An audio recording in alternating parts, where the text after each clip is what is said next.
गौतम बुद्ध का ज्ञान। राजा के यहाँ बुद्ध का जन्म हुआ। पिता ने ज्योतिषियों को बुलाकर भविष्य पूछा। उन्होंने कहा, या तो ये सम्राट होगा और या तो ये साधु होगा।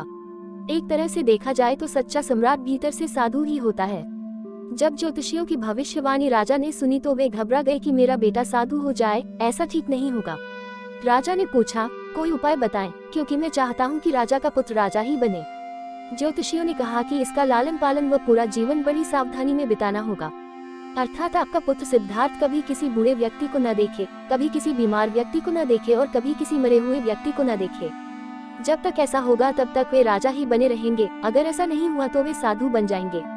राजा शुद्धोधन ने अपने पुत्र सिद्धार्थ के लिए बढ़िया से बढ़िया, बड़े बड़े महल, अच्छे से अच्छा भोजन, दास दासियां और खाने पीने के सामान आदि वस्तुओं के ढेर लगा दिए। पिता ने पुत्र को सुख सुविधाओं में इतना उलझा दिया कि उसे बाहर का संसार याद ही नहीं आया।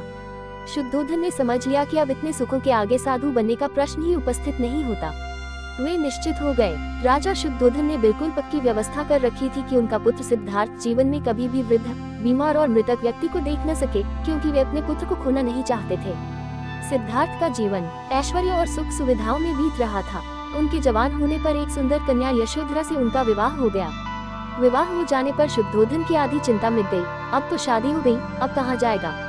अब तो मेरा पुत्र बंधन में बंध गया है, अब उसके कहीं जाने का सवाल ही नहीं उठता। 1 वर्ष बाद बेटे का भी जन्म हो गया। उसका नाम राहुल रखा गया। अब राजा शुद्धोधन को बिल्कुल पक्का विश्वास हो गया कि अब ये कहीं नहीं जा सकता। एक दिन सिद्धार्थ ने कहा कि पिताजी, आज तक मैंने कभी अपनी राजधानी नहीं देखी, आपकी आज्ञा हो तो आज देख आऊं। राजा ने कहा, हाँ, अवश्य जाओ, अपना शहर देख कर आओ। एक सारथी को भी साथ में भेजा गया कि जाओ राजकुमार को राजधानी घुमा फिरा कर लाओ। फिर भी राजा ने चाक चौबंद इंतजाम कर रखा था कि कहीं चूक न हो जाए। सिद्धार्थ के लिए राजधानी के प्रमुख मार्ग खूब सजाए गए थे, पर घूमते घूमते सिद्धार्थ ने थोड़ा उल्टा मार्ग ले लिया। वे उस मार्ग से गुजरने लगे जहाँ पर तैयारी नहीं थी और आज उनको बहुत आश्चर्य हुआ जब पहली बार उन्होंने एक बूढ़े आदमी को देखा। कमर झुकी हुई, पूरी चमड़ी में झुर्रियां पड़ी थी। वो परेशानी और दुख से बेहाल था। उसकी चाल बहुत धीमी थी। बूढ़े की झुकी हुई कमर को देखकर सिद्धार्थ को एक झटका लगा और सारथी से उन्होंने पूछा, क्या एक दिन में भी बूढ़ा हो जाऊंगा? सारथी ने कहा, हाँ राजकुमार, हर व्यक्ति के जीवन में 3 अवस्थाएं आती है, बचपन, जवानी और बुढ़ापा। एक दिन तुम भी बुढ़ापे की अवस्था में जाओगे।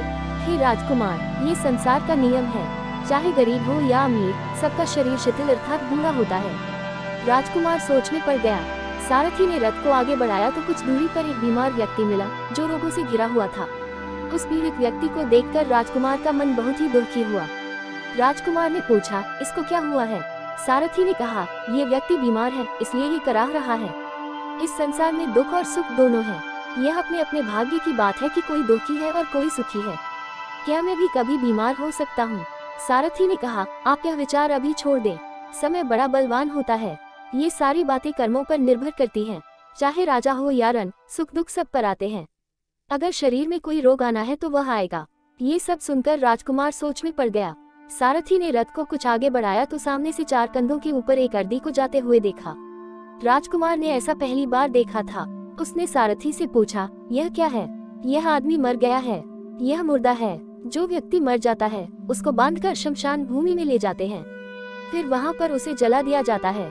राजकुमार ने कहा, क्या सबको मरना पड़ता है? हाँ, सबको मरना पड़ता है। यह मृत्युलोक है। जो जन्म लेता है उसे कभी न कभी अवश्य ही मरना पड़ता है। तो इसका मतलब ये हुआ कि ठीक इसी तरह से एक दिन मुझे भी मरना होगा। मेरी देह भी मुर्दा होगी और मुझको भी 4 कंधों पर उठाकर ले जाया जाएगा। मुझको भी ऐसे ही रस्सियों से बांधा जाएगा। मेरे भी आगे पीछे घर के सदस्य रोएंगे तड़पेंगे और जिस संसार को मैंने इकट्ठा किया है वह सारा का सारा मुझसे छूट जाएगा। इसका मतलब ये हुआ कि क्या एक दिन मैं भी मर जाऊंगा? क्या एक दिन यशोधरा भी मर जाएगी? क्या एक दिन मेरा राहुल भी मर जाएगा? सारथी ने कहा, हाँ राजकुमार, एक दिन मैं भी मरूंगा, आप भी मरेंगे, यशोधरा भी मरेंगी और राहुल भी मरेगा, क्योंकि ये सब मरने के लिए ही पैदा होते हैं। उस रात सिद्धार्थ सो न सके। सोचने लगे कि क्या संसार में इतना दुख है, रोग है, बुढ़ापा है, और ऐसे में मैं खा पी कर कैसे जी सकता हूँ? नहीं, ऐसा मुझसे नहीं हो सकता। मुझे खोजना होगा उस तत्व को जो दुख, पीड़ा और शोक से रहित हो, जो भय, भ्रम और भूल से परे हो, जो अनंत आनंद से भरा हो, जिसे पाकर फिर और कुछ पाने की इच्छा न हो। सिद्धार्थ वैराग्य के शिखर तक पहुंच चुके थे। बस उसी रात को उन्होंने घर छोड़ दिया। सारथी से कहा कि नगर की सीमा से दूर ले चलो। नगर के बाहर पहुंचकर सारथी को लौटा दिया।